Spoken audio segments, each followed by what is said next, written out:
Good morning, everyone. Happy Wednesday, and welcome to another episode of Tea and Coffee with Paula and Jay. Good morning, and it smells in here.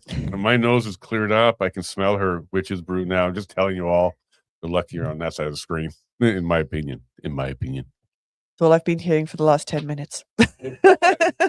It's all I've been hearing, but hey, it is what it is. I think, well, I guess I just don't smell it anymore, but yeah, it tastes all right though. You feel the I can. Okay, folks, I'm going to tell you the truth. It's not like horrible. It's kind of like a cleaning smell or something that maybe it's cleaning your body out. I don't know, but my nose is clear and I can smell it. I can tell you that right now, folks. No more cough and cold for you. No No. more cough and cold for me. Still a little slightly dry throat. Lots of talking on Monday night, and had a good time with you in the morning on the show. Missed you. I know you missed me. I got some big hugs when I got home. Yeah. We miss you. And the boys were, I think they'd already just finished lunch. I could hear you pull it like, Daddy's home. And they were all happy. Nice. Yay. It's good to come home to a family that wants you there and give you big hugs. And it was only one night, but yeah, there you go. But you have the big 5-day tours coming up, starting on Monday now. Oh, but we'll see you. But we'll have a good time. But we'll see you back Thursday, Friday. Then you're flying off? Well, I should be back Wednesday night, I think. No? Anyways, we'll look at the schedule. No, Thursday is Breton. So the previous night you're in... Right, so during the day. Yeah. The previous night will be Hinton. And then we got another whiff of that. And then we'll be over here. I'm looking forward to that. It's coming together good. Yeah. No, exactly. All the events are all lined up for next week. And going to be finalizing everything for Ontario. Well, now that all now that all the locations are, most of them are locked in, I can work on your accommodation. We already had to adjust your flight because you're going to stay one more day. First, we're official with the Elections Alberta. We're now third-party advertisers, so we won't run into any trouble doing our tours and having signing locations nearby. We can even start to promote and even pick a side and do all that kind of stuff. Even though journalists and news and commentary and speeches are all exceptions to all of that rule, just to be extra safe, we registered and got approved yesterday. It took just under a week. Yeah, exactly. So thank you to our Elections Alberta. Really? Thank you to them. Thank you to them for putting these concerns in place, because we know some people, especially David Parker, who ran into issues by not being registered as one, and they really went after him hard. So really, you want to thank them? More of a case of thanks for getting it done in timely fashion, maybe? Yes, yeah, exactly, in a decent amount of time, so that we're able to move on, and it's not a case of, hey, it's going to be issued like, May 1st. So correct. And what it means is just a little bit of extra work for you, because you're the financial person, and you got to track anything that's advertising dollars towards it, which we don't plan to do. Yeah, exactly. So a lot of zero returns every week, but we're just going to make sure that no matter what people say, because they're trying hard in various ways to make things difficult for all of us, and we'll get into that soon as well. But one less thing to worry about. You just have to do financial returns every week. Yeah, and at the end of the day, it's not much. There's not going to be much to do. So, but yeah, we got that point done, which makes Stay Free Alberta. I can say them. Don't worry. I can say, hey, go and check out a location for Stay Free Alberta. They can now be comfortably at all of our events that are coming up, and we have lots planned, not just the 5. Going to Ontario, I'll bring in my clipboard with me, because there's at least one person who's from Alberta who's currently in Ontario, still a resident. He's helping his friend out. Well, he's there. He's coming back in the spring, but would love to sign.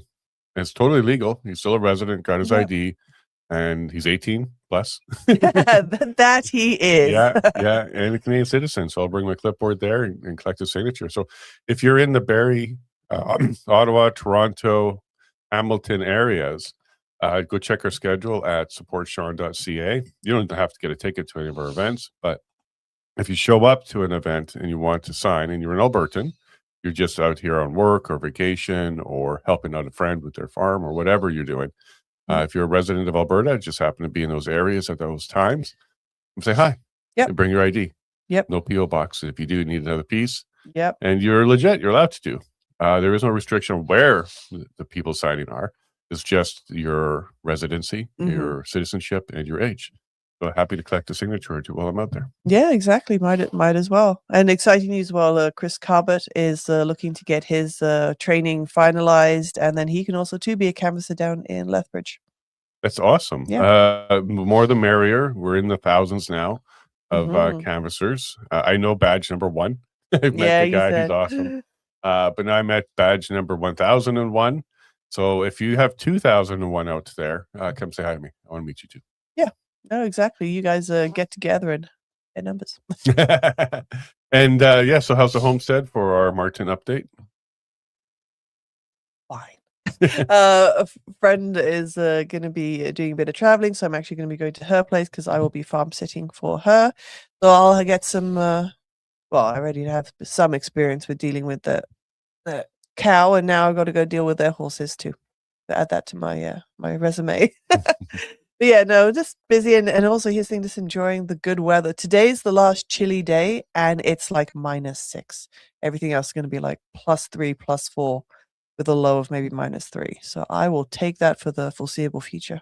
Yeah, this signing period has been very warm, and in the States they've been getting snow, so weather's a little bit weird, but yeah, it's the right time to go out and stand in line to get your signature on yeah, things. the gods are for Alberta separation because they're giving people the sovereignty. Yes, you evil sovereignty. Yes, are looking to ensure that conditions are fair so that everyone can have the opportunity to come out. If you need to line up outside, weather will be decent. Yeah, that separatist term, we'll get to that in just a sec now, but that's from outside Alberta. That's the way they think it. They like, you're separated from us. But inside Alberta, it's like, we're trying to be sovereign. Like, we really want to govern our own business. We want to handle our own things. We think we can do a better job. Actually, we know we can do a better job. But it's outside of Alberta that they're really using the term separatist. And they're not using it in a flattering way. They're trying to drum up negative feelings. And let's share a story with you now. So as you were talking about getting things booked for the Ontario trip, one of the steps is a venue to show the movie at. And I had a place found in Hamilton. I'm not going to name them because, quite frankly, I don't want any issues with, people reaching out to them. But one of the venues had a availability. We talked. They were happy. They gave me a price. We picked a time, all that stuff. We were good to go. Needed to send the contract. And then one of our people, somebody on our side, leaked the venue name. They were asked not to, but they got a little overzealous, and somebody asked, well, where is it going to be? And provided that online. Things got cold at that point with the venue. And then I got on a call with him yesterday. He called me yesterday, finally called me back. And one of the first words out of his mouth was, are you a separatist? Like, this is going to go well. You were in the room too. Yeah, I heard it on the phone, and I smiled to myself when I heard it. I'm like, well, I'm a journalist in Alberta, so we're certainly covering the subject. I've had many people on the show on all sides, not really a lot on all sides, but Danielle Smith would be the closest one that's not a separatist or a sovereignist when it comes to the bigger picture, more of a federalist. So it kind of went back and forth, and the movie has nothing to do with Alberta. Correct. He was grilling me on why are you coming to Ontario? What's your connection to Ontario? He didn't really care about the subject matter of the movie. All he cared about was my recent work. So what I suspect happened is somebody who's not a fan of the person who leaked the information, because it wasn't on any of our posts, it was on his post, wanted to have the event canceled. And he wasn't in the movie, so they couldn't say, hey, this movie has this guy in it, so you shouldn't have him on your stage or anything like that. He wasn't in the movie. So they looked at me and said, oh, let's just go and attack that or something. And made a phone call because he came right out of the gate with that. The phone call ended with, well, I'm going to do some more research on you, and I'll let you know if we can accept your booking. Like, I love that word.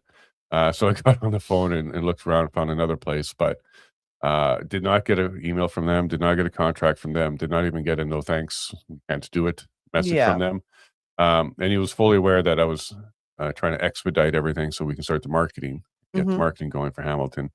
So yeah, even out there where It doesn't really impact them because they're not in Alberta, other than they don't want Alberta's money to leave, I guess.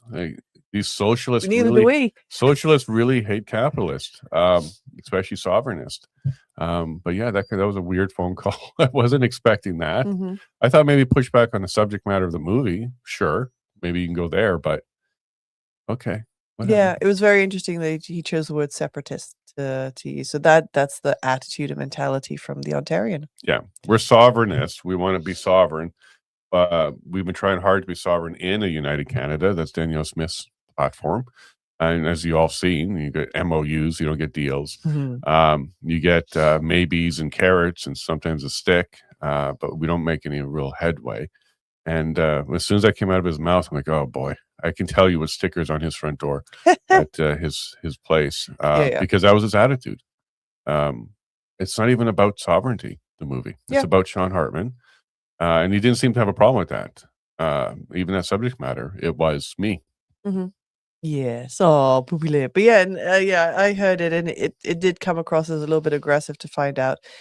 And it's like, why? That's not the reason you're calling. And I love what you just said, that maybe they don't want Alberta money to leave. Yeah, neither do we. That's the whole point of it.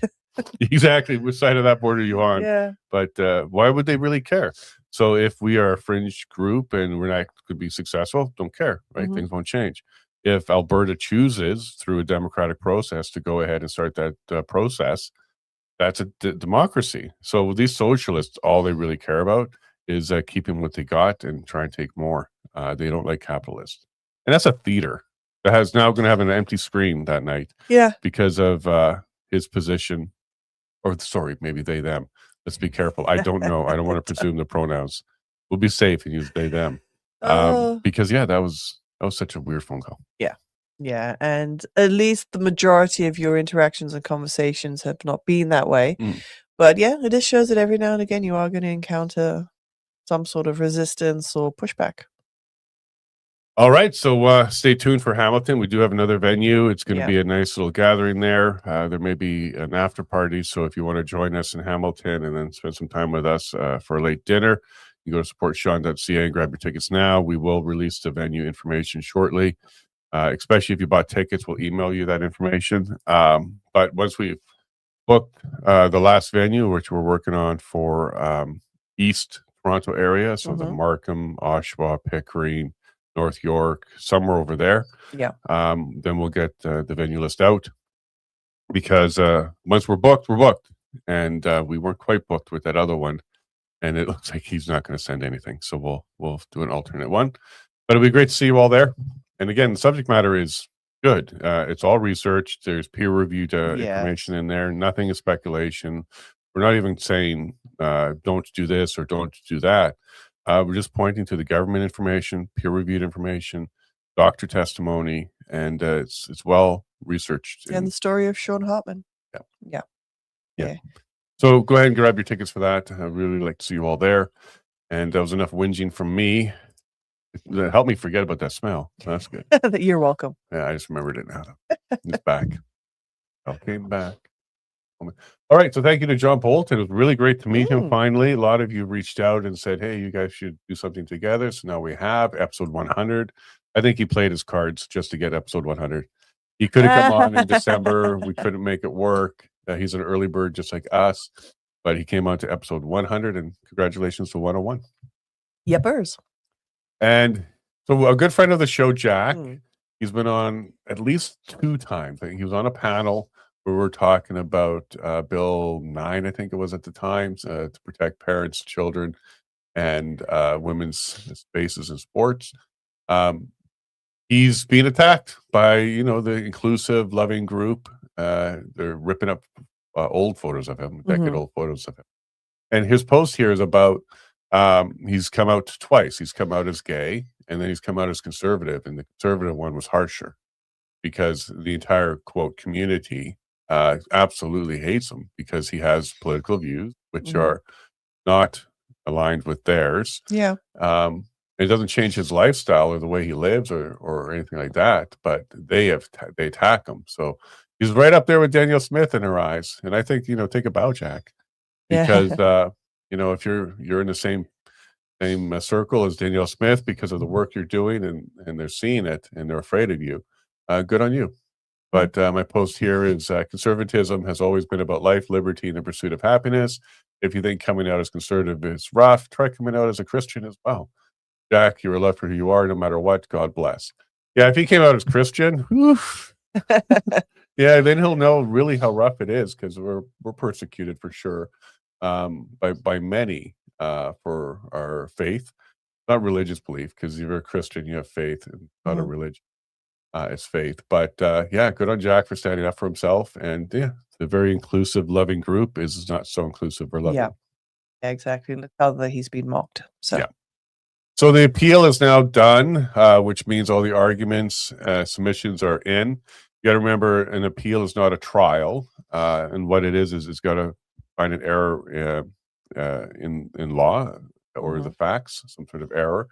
And Omar did a great job. Dan is very pleased with it. Dan will be on tomorrow with Dean Rainey, so we'll get into this a little bit more for you. So he'll be our special guest tomorrow. But yeah, that next stage is done. This is the appeal for the federal government's dismissal to the claim. So they sued 2 claims, one against Pfizer, one against the government. The one against Pfizer is for wrongful death, fraud, I believe, misrepresentations, things like that. And then the government, they were removed. Their case was dismissed by a liberal judge because she found that the government had no duty of care. Was jaw-dropping. Yeah, and this is in the movie, so we get into this a little bit further. Umar's in there talking about it. Dan's talking about it. Dr. Hodgkinson and McCullough. A lot of testimony around this part of the issue, and you can see Dan's face. He is upset. He's upset. There's also a lot of people. There's just the Pfizer.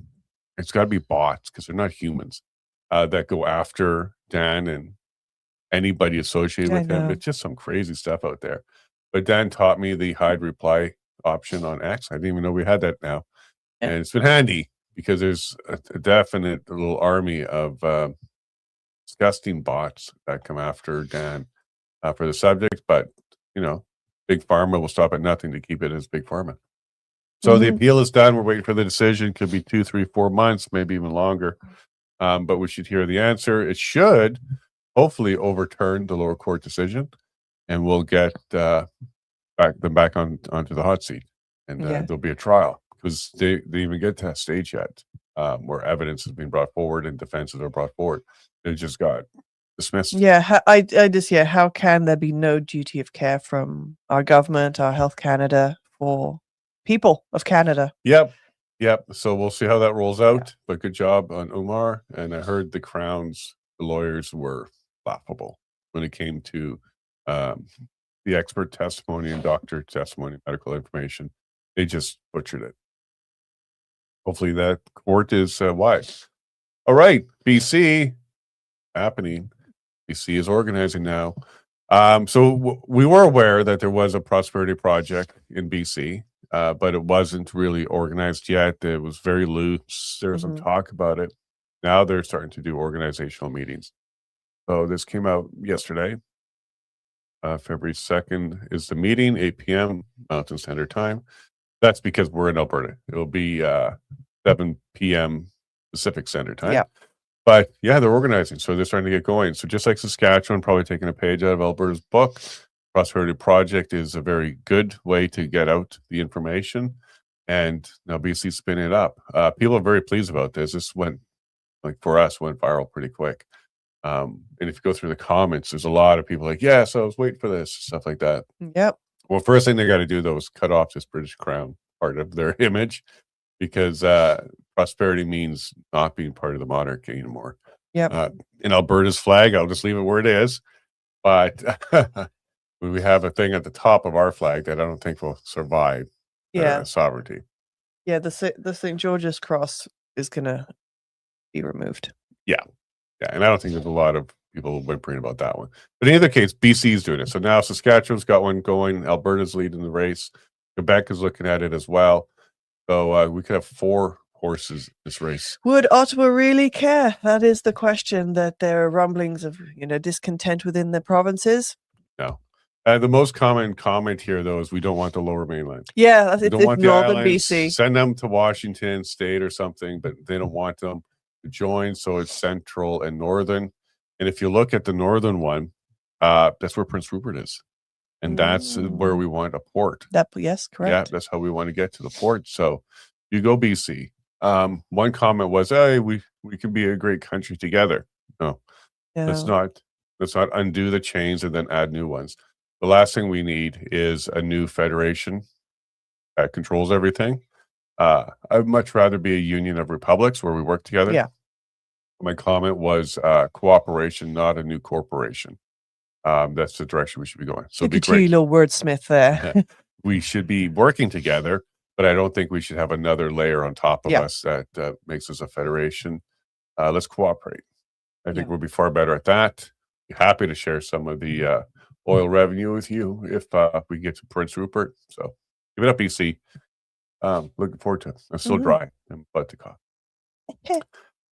If you know, you know, as Mark or Rubio would say.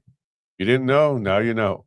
So this is a fun little AI image. I wanted to make it clear at the very beginning that this is AI, and I know that. But at the Big Four, somebody pulled a fire alarm. So someone created this little image of Nenshi with his hand on the fire alarm. Hilarious. I cracked up when I saw this. Because it was somebody from his little team, not specifically his team, so you can't sue me on that one. But somebody that was, and we got more information on that too. Yes, it's funny. Yeah, it's hilarious. So this person, not the brightest bulb in the shed at all, came in and pretended to be someone that wanted to sign. Before was able to sign, because this is the process. You got to show your ID, things are written down, and then the paper is handed to you to sign. What this person did was showed ID, got their name entered in there. And when the paper was turned to them to sign, they tried to scribble out all the other signatures on that page, tried to ruin them out, it. Yeah. But the canvasser was fast and got it in time and pulled it away before any damage was done. And by the way, that's a $50,000 fine for spoiling a petition, science petition. You can't do that. Elections Alberta is clear about that. Bill 54 is clear about that. That's a $50,000 fine. This person failed at their mission, screamed some things, and pulled a fire alarm right between two security guards, and then ran out the door. He provided his ID. His ID. He provided his ID. So his photo ID. So they know who he is. Lots of photos of him doing the act. So there is a photo of him, and action will have to be taken, but not the brightest bulb. Like first you lay out your ID, then you try to spoil it, which is a fine if you were successful. And then you get all upset and you pull it and run. Yeah. Lots of people witnessed it. And this is one of the time I do want us to pursue charges, because it needs to be the building should. Yeah, it's to send a clear message. Look, in fact that there's a fine in place, meaning like, don't mess around. FAFO? Yeah. But this circulated in a little group, and I got permission to share it. I thought it was hilarious. There's a few more images. I'll try and find the other one here. That's someone, I think it's in my comment set. People are there. That's a funny one. I saw that. Thomas, pull it. We have to save Canada from the separatists. Hurry up. So it was Nenshi and Jason Kenney supporting Thomas Sakic. It was hilarious. So we now have that moment. So now when you see a picture like this, I know exactly what it meant. It was fun. It made me chuckle. Yeah. Jeff Rath has released the fire marshal count of 4,690 people in support of Alberta independence. I think that number is low, because that's how many seats there were, and there were more people in there. Yeah. The capacity was 7,500, so we didn't reach the capacity. But this makes this one of the largest political events in Canada. Excellent. But I don't think it beat the Red Deer UCP AGM, because that was 6,000. But it beat the Edmonton AGM. So more people showed up in Calgary to support this petition than showed up in Edmonton for the UCP party. That's a big message. Yeah, and well done to everyone who turned up. Yeah, it was good to see it. All people. There was everything there. Every type of person you think. All right, so what I can say here, Tantrum Tommy, he's still trying to convince people that this is about being the 51st state. So this is a quote from him. This is not about independence. It's about becoming the 51st state. What do we have to lose if Alberta separates? Everything. Join the Forever Canada movement, forevercanadian.ca, and then all these tags, including himself. You have to have extra money and a big ego to go get a neon sign just for your little wall with your logo. So yeah, he's probably spending the money wisely, but he's absolutely flat out lying. I hope Elections Alberta is watching this, because this would be considered third-party advertising against a petition. So if you read the rules, that's actually, he's a borderline a third-party advertiser against. And if you're for or against, it doesn't really matter to them. But if you're out there marketing and taking a position and pushing it, that is considered. And pushing a false narrative. And he's not a journalist. Yep. He's a citizen, obviously, and he had his own counter petition. So yeah, he may be in trouble at some point, especially if you're spreading lies. If you're spreading lies, you're definitely not a journalist. You don't fall under that exception. You're a propagandist. So you better be careful. He maybe should consider registering just to keep himself a little bit more safe. But no, there's no 50% on the table. We'll stop. But this is what they're going to push. The same elbows up people about Trump and tariffs. They're now using the narrative of 51st state. Not working, because a lot of people first do support it. There are some people that want that, but people are paying more attention to this, just the headlines at this stage. Danielle Smith came out and said, no, they don't want that, because it's true. We don't want that. We're also not separatists or sovereignists, which means what's the last thing we want is to go under another. Exactly. Why not would we want that? Yeah, we're not trying to trade the CRA for the IRS. Full stop. And plus, if you look at how it's done, there needs to be a referendum on it. Albertans will have to say, yes, we want that. And there's no support for that. No. So that wouldn't even happen. In the US, there's a lot of roadblocks in the way for that to even become possible. So he's just, he's being Tommy. Tommy.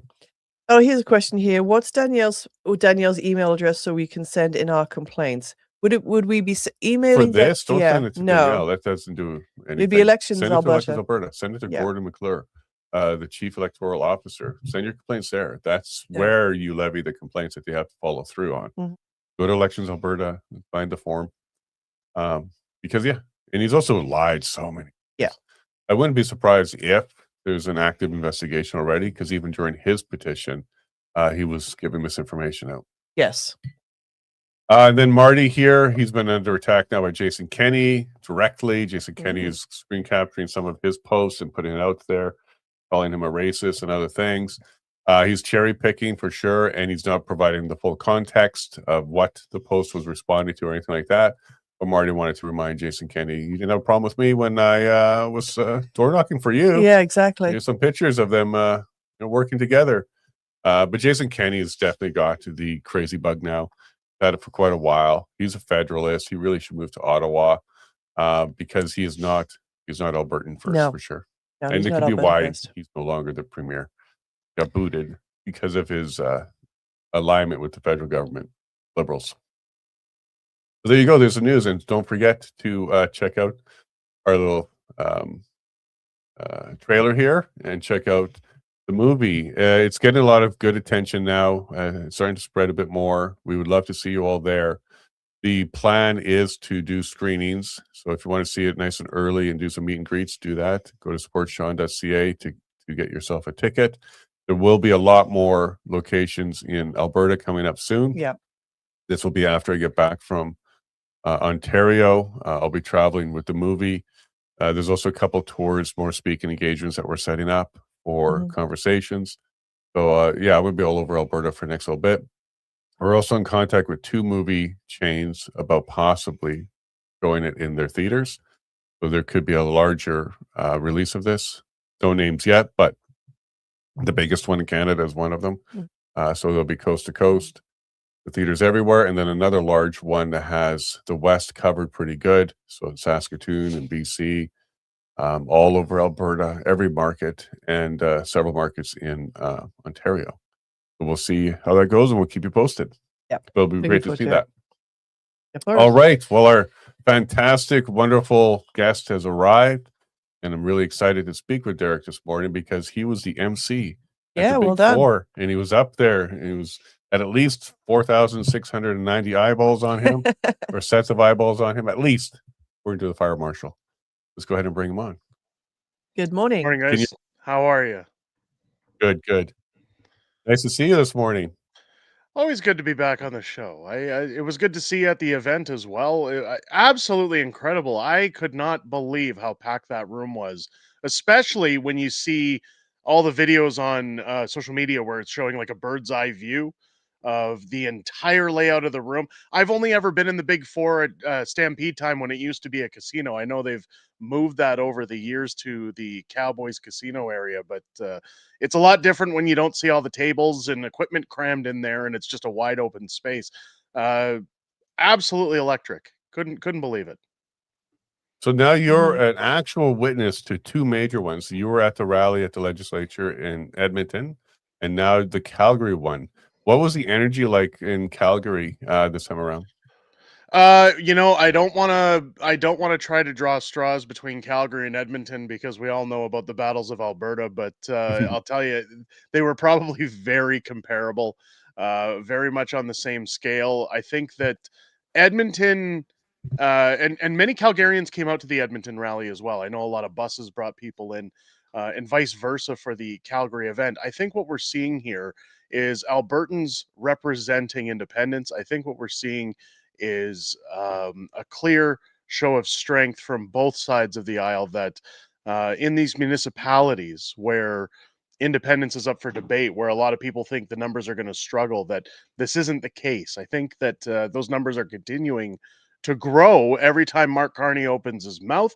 And I honestly would say that after both of those events, standing on a stage speaking to people and actually seeing the crowds, actually looking at the numbers of people that are coming out to speak about this, I think my expectations for independence has definitely shifted after those events.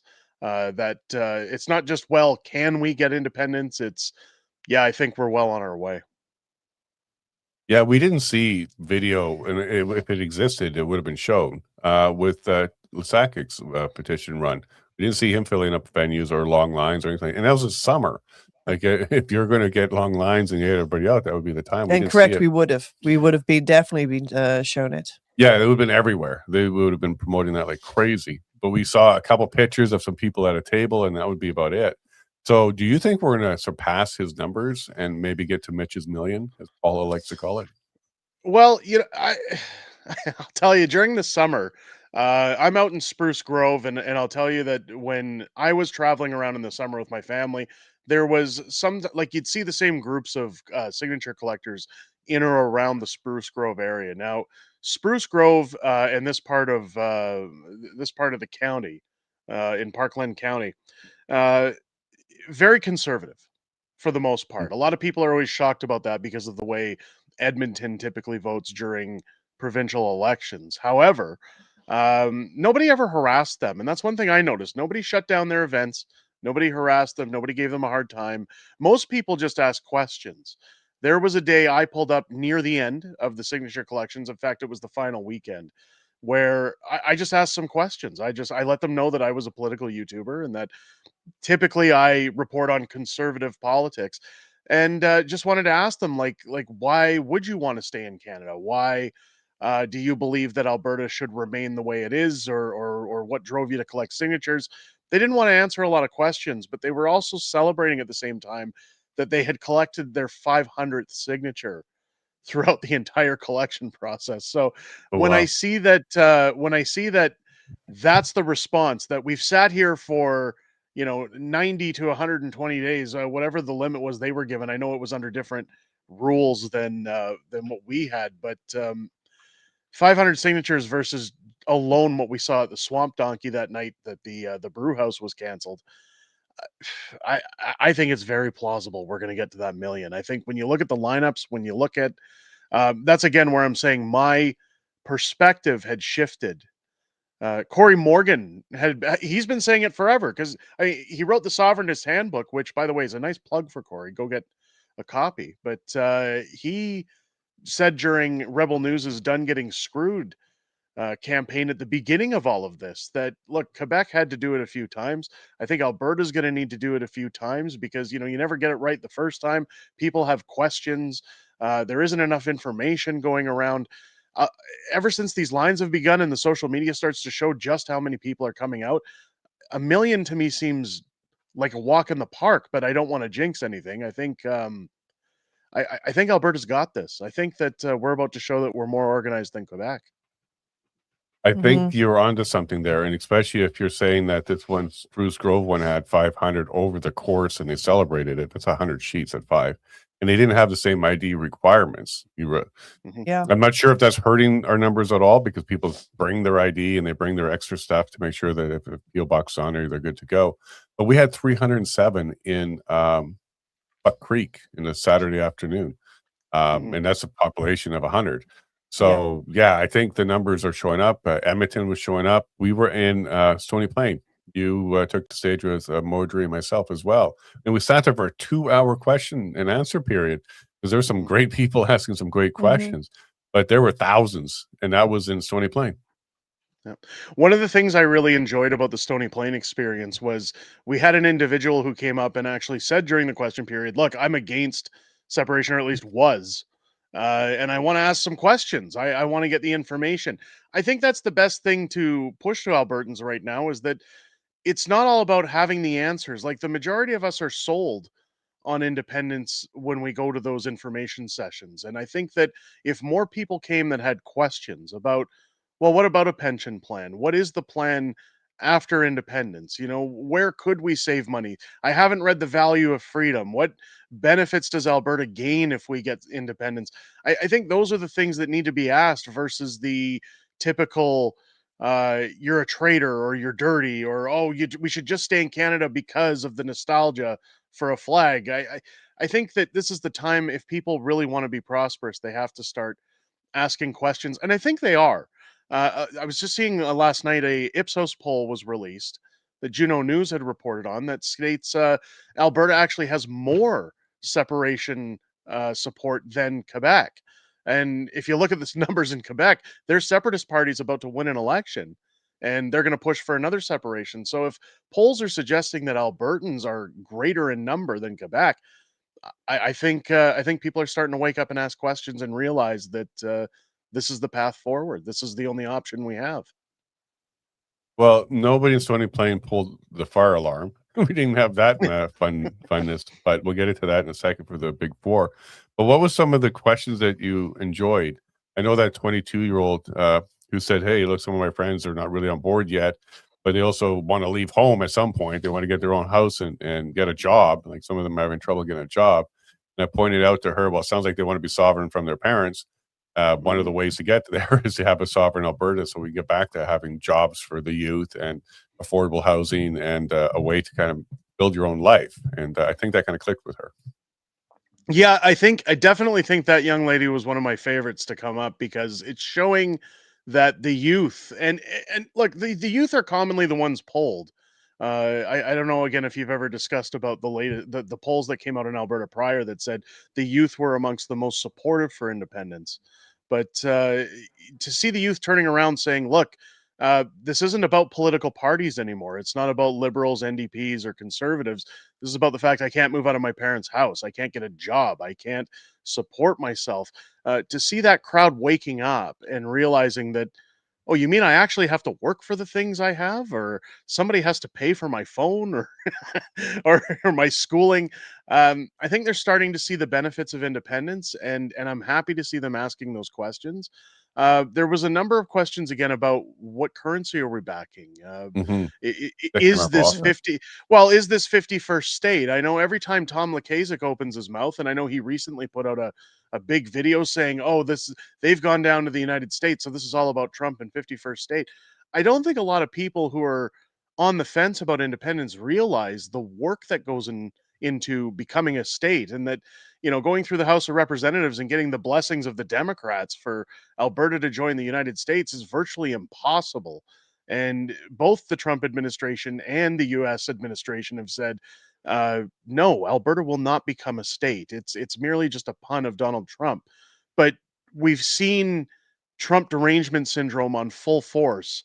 That's what won Mark Carney the election. I think that's what they're going to try to run the card with for Alberta is America, America, America. When all Alberta wants to do is become a global trading partner with the United States, and I think we'd have a very prosperous relationship with them. And I think as soon as people start asking those questions about, look, I'm worried about the United States, I'm worried about what this means for Alberta, and if the answers are straight and informative, I've said a million times over, I don't see any deal a conservative supermajority government could give Alberta right now that is more beneficial than what we gain from independence. And if people have those answers, I think again the path becomes very clear. And there's really two narratives that, if they worked on it, would get more support for people to stay in Canada from Alberta. And that is, well, here are the reasons why Canada's Mhm. good for you and you should stay. You don't hear them talking about that because, frankly, what are the reasons? Good luck with that. And the other one is, well, we love you. We don't want you to leave, like they did to Quebec in the Mhm. 95 referendum. Please don't leave. We love you. We I, respect you. I I Neither haven't heard a one of single these are person happening. say That's not that. gonna happen. Yeah, neither one of these are happening. Like, these are available to the let's keep Canada together and united people. They're not doing Yeah. that. They're threatening us. You can't. We're not going to let you. Yeah. You're going to be Yeah. destroyed. You guys suck. But really, all they're saying is, please leave the money. Yeah, that's been one of the most surprising things throughout this whole process is that I very rarely have run into anybody when you compare to the 90s with Quebec and the videos being shown on, mainstream media of, oh, we don't want Quebec to leave, please don't go. We love you. I haven't heard a single word of that for Albertans. It's just look at you, you traitors, you Yeah. evil dark people, and it's funny because it reminds me a lot of the pandemic days where it's, oh, you're Mhm. on this side of the fence, so you're dirty. We don't want any part of you. The internet, I think, is the biggest drive for that. I think that it's easy to hide behind monitors and it's easy to point fingers and, post graphic videos of the things that should be done to those who support independence. Uh, I think a lot of people also don't have a clear picture of why Alberta might be in this position because all they hear is Donald Trump and 51st state again. I think that Mhm. the way social media works and the way that our government media works has deeply skewed people's visions of I guess some form of remorse or angst towards the treatment that this province has had. I think that when it all comes down to it, no one who signs that petition is committing treason. Nobody is a traitor to their country. In fact, the one question I've asked even those closest to my family that have said, I don't want to sign for independence is, well, let's talk about the finances. Let's talk about the ability to vote in your own judges, to have your own constitution, to amend the rules that, keep in mind, our constitutions were written over 100 years ago. Like these things need to be updated and changed.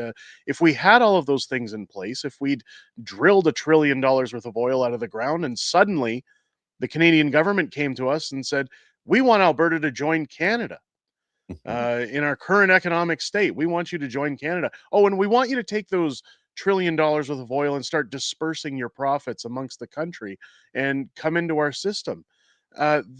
Would you Nope. vote to join Canada? And not a single person, even those who oppose independence, have been able to tell me why they would join Canada if that was the case. They just say, well, that's a stupid question, or that's a dumb way of putting it. Well, no, that's just you're stuck in a corner because the reality is there isn't a good reason. There is no viable reason for us to join. I uh I keep telling those outside of Alberta that watch our show that look, I want Pierre Poilievre to become prime minister for you. I want you to have a solution to your problem.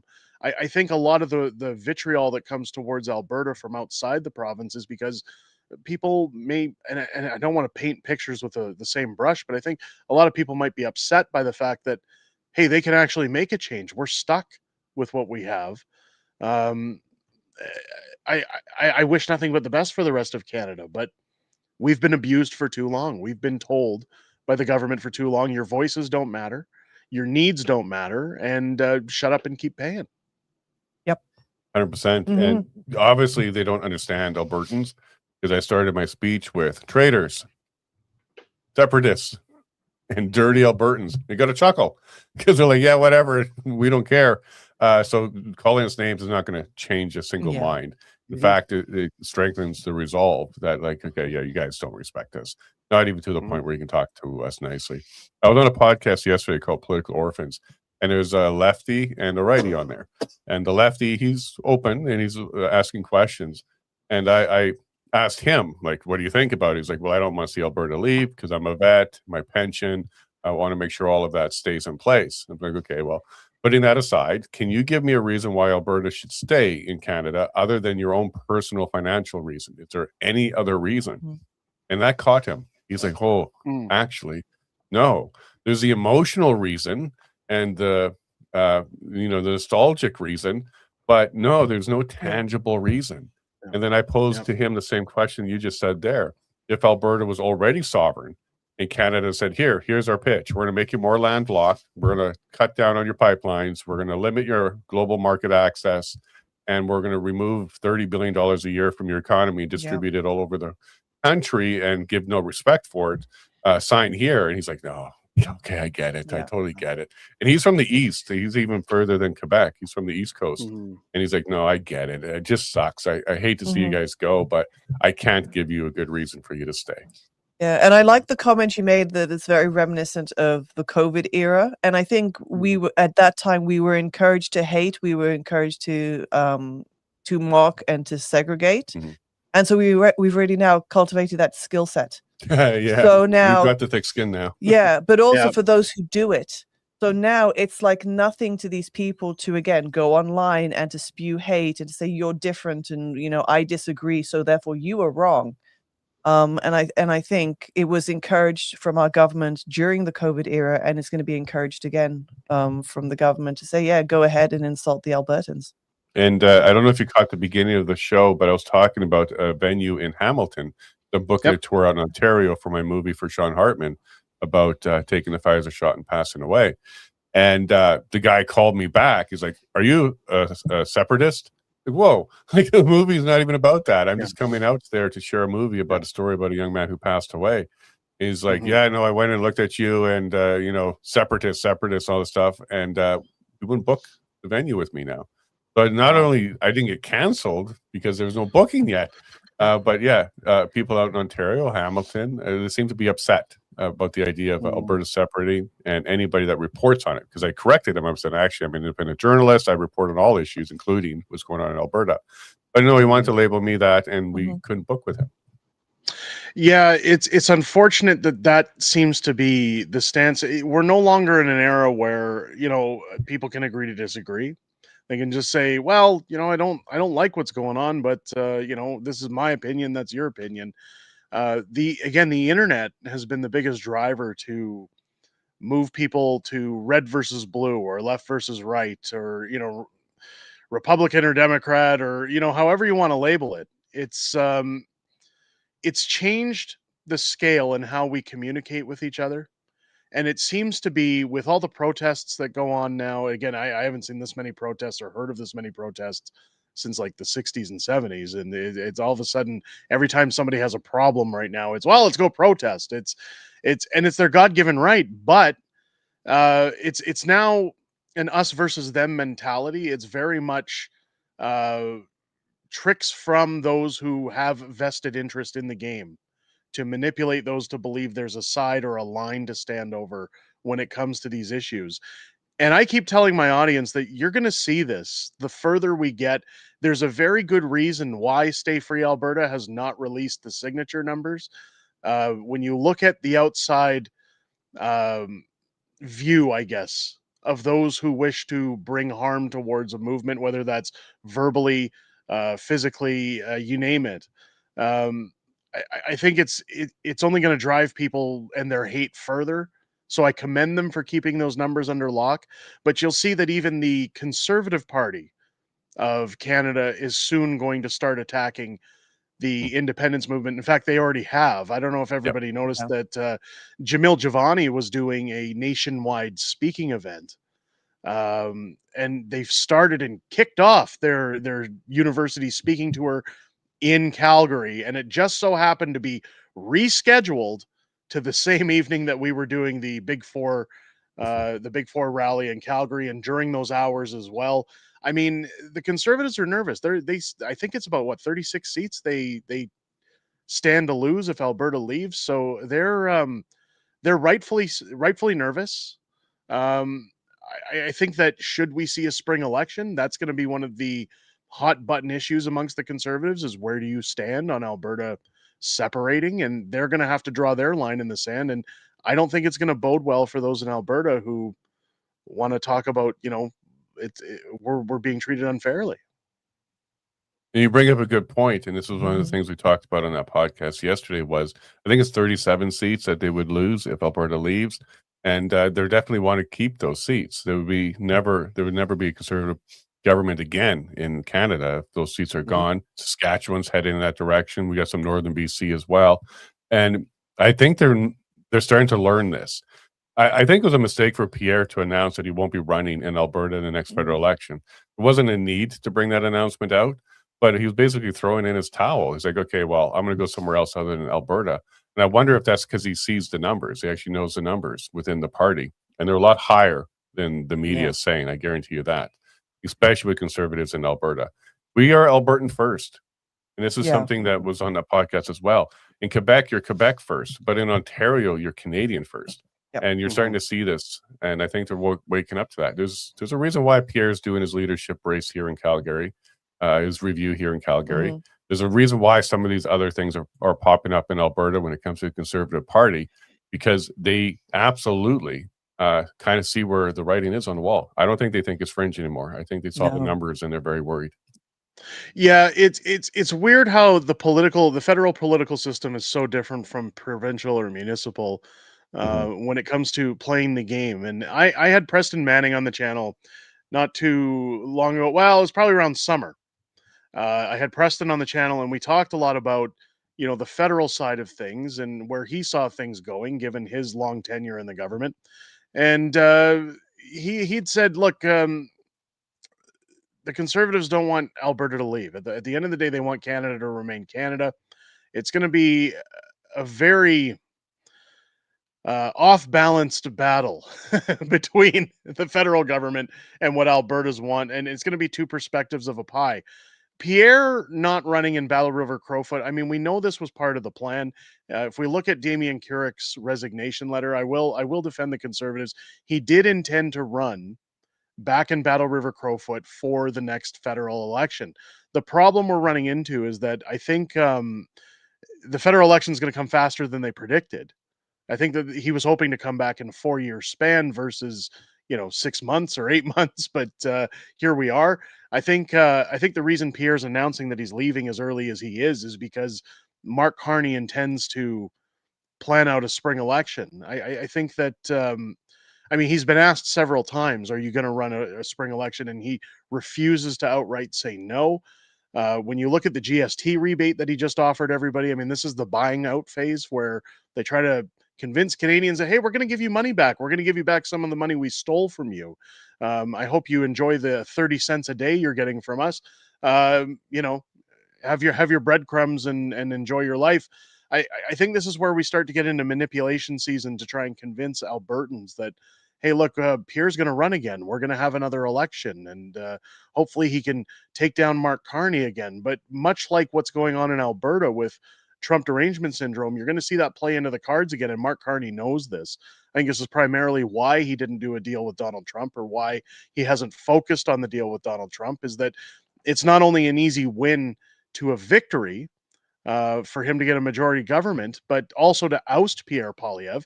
If he loses a second time, they're not going to bring him back for a third. This is the end of it for him. Correct. And So nor I should think they. that no, and I think that this is game time for the Conservatives if they go to the plates, because what this means is essentially the future of Canada. If Pierre were to lose an election because, again, not because he's not qualified or he doesn't have what it takes to be prime minister, it's merely that the votes are decided in Ontario. We all know that elections are called before the votes even hit the Manitoba border. which is part of the problem for Alberta and why they don't feel they're heard. But what you have there is people who voted purely on this guy's going to handle Donald Trump. He's going to get the best deal. And now Mark Carney's going to come out and say, well, I couldn't get a deal because tariff, tariff, tariff. This guy's just coming at us. We're trying to make world trading partners, and he's slamming us. He's terrible. He'll pump up that Trump derangement syndrome that people go, okay, Mark Carney's going to handle Trump now. He's not going to let us become the 51st state. It'll be an easy majority win. It's a flawless political tactic from the Liberals at this point. Um, that once Pierre's gone, you're going to see those who were in Alberta that champion Pierre, that say, well, he's going to save us. He's going to fix things. He's at least going to get our oil industry opened up, and we're going to see pipelines and the ends of emission caps and tanker bans. All of that goes out the window. So I almost welcome a federal election at this point, because if Pierre loses, well, that's only going to propel Alberta independence pretty much to a guarantee at that point, because I don't see any Albertans saying it's worth sticking around for another 4 years of Liberal majority government. Correct. There would be nothing that would add more fire to sovereignty in Alberta than a majority government by the Liberals. I'll make a prediction. So if there is a spring election, Alberta will show up for the Conservatives, but the numbers will be low. I don't think it will be as high as the last federal election, because a lot of people are kind of just fed up with the federal system altogether. But they'll still get their seats, pretty much a lock, because they're not going to switch. But if that Liberal government gets a majority after that election, and then 4 years from that point on, with a new mandate, that's it. I think we'll hit Mitch's millions right away. It's not going to put any cold water on the movement. It's going to add more fuel to the fire for sure. Yeah. And in Quebec as well, we'll see what happens there, because they're having a provincial election next year. So if a federal election happens there, what's going to happen? Is it going to go Liberal? Is it going to go Bloc? Be kind of interesting to see what happens there as well. Yeah, I think the Liberals are definitely bleeding seats in Quebec. We already know this. Again, Legault stepped down for the overwhelming support right now for the Separatist Party. I think that the Liberals do have work to do. But what I've noticed about Canadian voting in particular, when it comes to anybody who has an open mind to the Liberal policies of Canada, as soon as you insert the word Trump, it's almost like a cheat code. Back in the video game days, it's just okay. Now we can go on easy mode, because all you have to say is Donald Trump's going to make your life horrible. Donald Trump is going to take everything from you. He's going to cause your job to go to the United States. It's a very easy solution to their problem to kind of omit their incompetency for everything that they've done and say, well, it's all this guy's fault. He's only been president for what, a year? and everything that's happened in the last decade in Canada is a result of President Trump and his 1 year of presidency. This is where Pierre runs into his biggest problem. And again, I've tried to iterate to my audience. I don't have a gripe with Pierre. I don't think that he's terrible for Canada. But what people have to realize is that it's the way our electoral system is run. This was a question I spoke with Preston Manning too, was, if Alberta wanted to be heard, if the rest of the Western provinces, including Manitoba, Saskatchewan, or British Columbia, wanted to be heard, we'd have to have electoral reform. We would have to have a complete rewrite of how the seats are handled within our federal government. So I said, what are the odds that Pierre would win an election and say, okay, we want Alberta to stay. Let's change that. Let's give you representation in the Senate. Let's slow the transfer payments. And he says, you'll never see any politician do that because it's political suicide. So what he's pretty much admitting is that the system is broken. Our elections are always going to focus around what my co-host calls Mega City 1, or, the Toronto region. It's always going to focus around that portion of the country to decide who's in charge of the government. So, I mean, the problem for Pierre is he's always getting on that hamster wheel of, if I support the West and say, I want Alberta to stay and we're going to get rid of tanker bans and everything else, I alienate the East and I lose votes for those who are pro-green or pro-green energy or carbon neutral energy. And if he goes towards Toronto and the East movement, well, now I alienate the West, where, again, you just said his votes may be lower. in regions like Alberta. So the problem with Pierre is that he's in a bit of a stalemate, and this is what cost him the federal election, was that he had to jump on the Trump train in the federal run last year. And he had to say, I'll go toe to toe with Trump. I don't agree with what Trump's doing. I think it cost him the election. I think Mm. it'll do it again. Yeah, no, he Yeah. didn't pivot the way he needed to because he was just on the everybody hates Trudeau. He had the polling was a super majority for the Conservatives if there was an election at that point. So all the Liberals needed to do was replace Trudeau. They did. Yeah. Brought in somebody who sounds smarter, which Carney is smarter for sure. And then he kneecapped Pierre with a carbon tax reduction. And then what's the first thing? One of the first things he does when he's in power? Alberta now is going to be doing carbon tax and carbon capture, and he brought it all back. So here's I think strategically what's wrong with the Conservative is they can't talk to Albertans. They already got Yeah. it. They're not going to lose more support. Albertans will not put a Liberal in. So there's no need to try and win anything else there. You're not Yeah. going to gain anything else. So they have to focus out to the east, and that is because the system's broken. The representation isn't fair. The election's over by the time it hits Thunder Bay. Yep. And Albertans know this because we haven't voted Liberal. We're not the ones handing the seats over, yet we're governed by it. So it's a tough one. It's really a tough one. He can't come out to Alberta and say, I'm fighting for you. Because like you said, you lose a lot more in the east. And he already has the votes here. So there's nothing more to gain. So I'm not trying to defend him, but in a way, I'm trying to highlight how broken the system is. When you have a two-party system and the representation way it is, it would be better if we had multiple parties that were strong and they had to do coalitions. They're all minority government, but they have to work together. That would be far better than trying to get a majority going. Yeah, and I think one of the things I saw last night was, I've been saying for a few weeks now that what blew my mind is that we haven't had we're the ones who put the Conservatives in their chairs, and we haven't had a single MP come out yet and say we don't want Alberta to leave, or look at the frustration they have, or the valid reasons that they might want to leave Canada. Until yesterday, again, as we've been talking about Damien Carrick has come out and said, stop labeling Albertans who want to leave and listen to them. Listen to why they're frustrated. They have every right to vote to go. I think what Conservatives are about to find out if we go to the polls, if you look back at our provincial election history, is that when Jim Prentice was running against Rachel Notley, this is what brought the NDP into Alberta, was this smug attitude of, oh, well, Alberta's always going to be conservative. They'll always vote conservative. We don't have to, be careful or play the game the way we need to because, everybody's conservative. It's a guaranteed vote. Albertans were frustrated from the behaviors of Stelmach, of many others, Alison Redford, and they had enough. They sent a message in that election that we're not voting on a conservative dynasty anymore. And before you know it, with the unions mixed in Edmonton, the NDP had a majority, and Rachel Notley absolutely decimated this province. Now, turn to the next election, and Jason Kenney, or Fat Stalin, as I call him, got in, and he completely tanked the image of the Conservative Party. It took Danielle Smith coming back to try and repair that bridge. And even despite all of the attacks that we're seeing in Alberta, it seems that Albertans, for the most that support independence, are remaining supportive of the UCP, and they're remaining supportive of what Danielle's doing.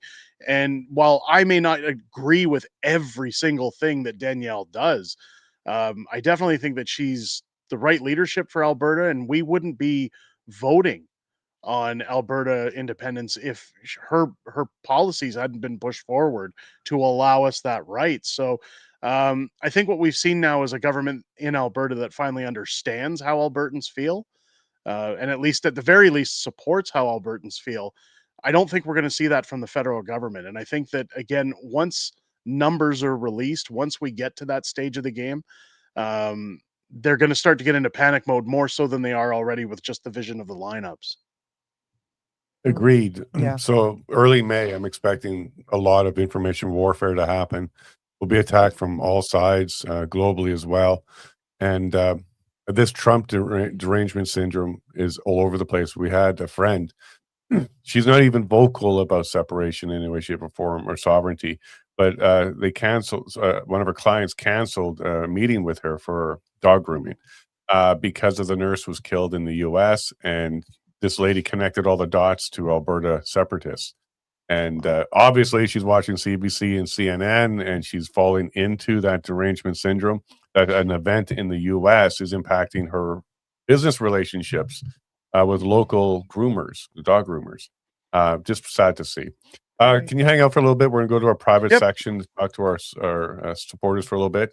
But Yep. Derek, it's awesome to have you on again. Yep. I'm looking forward to running into you again. I'm sure very soon we'll be in the same venue doing something else together again. But thanks for coming on this morning. Oh, it's my pleasure. Thank you for having me. Yeah, we'll be right back with you. All right, there you go, public. Okay. Whether you're in Hamilton, whether you're out east, people are mad. People are mad that it's coming together. It looks like it's coming together. Those lines, those big events, the numbers are there.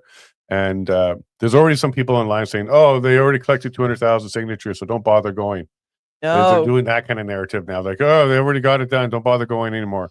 That's not true. Those numbers have never been released. These are people just doing more propaganda to try and slow down people's support. So don't fall for it. Yeah, and we need a higher number as possible in order to so that message is as clear as possible to the east. No, Alberta wants to be sovereign.